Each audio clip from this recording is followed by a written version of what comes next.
ಬಂಟ್ವಾಳ ತಾಲೂಕಿನ ಬೆಂಜನಪದವಿನಲ್ಲಿ ಕಳೆದ 3 ದಿನಗಳ ಹಿಂದೆ ನಾಪತ್ತೆಯಾಗಿದ್ದ ಬೆಂಜನಪದವು ನಿವಾಸಿ ಸಾಗರ್ ಎಂಬವರ ಶವ ಪತ್ತೆಯಾಗಿದೆ. 28ರ ಹರೆಯದ ಸಾಗರ್ ಅವರು ಕಳೆದ 3 ದಿನಗಳ ಹಿಂದೆ ನಾಪತ್ತೆಯಾಗಿದ್ದು, ಇವರಿಗಾಗಿ ಮನೆ ಮಂದಿ ಹಾಗೂ ಸ್ನೇಹಿತರು ಎಲ್ಲೆಡೆ ಹುಡುಕಾಟ ಶುರು ಮಾಡಿದ್ರು. ಸೋಮವಾರ ಬೆಳಗ್ಗೆ ಇಲ್ಲಿನ ಕೆರೆಯಲ್ಲಿ ಸಾಗರ್ ಶವ ಪತ್ತೆಯಾಗಿದೆ. ಸ್ಥಳಕ್ಕೆ ಬಂಟ್ವಾಳ ಪೊಲೀಸರು ಭೇಟಿ ನೀಡಿದ್ದು ತನಿಖೆ ಆರಂಭಿಸಿದ್ದಾರೆ.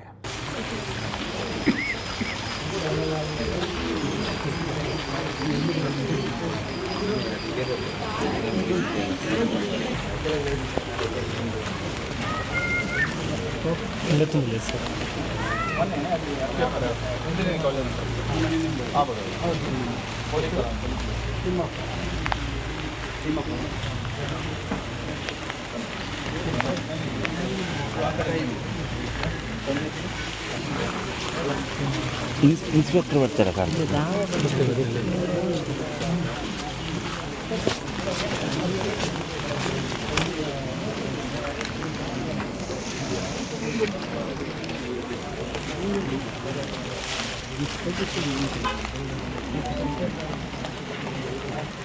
Thank you.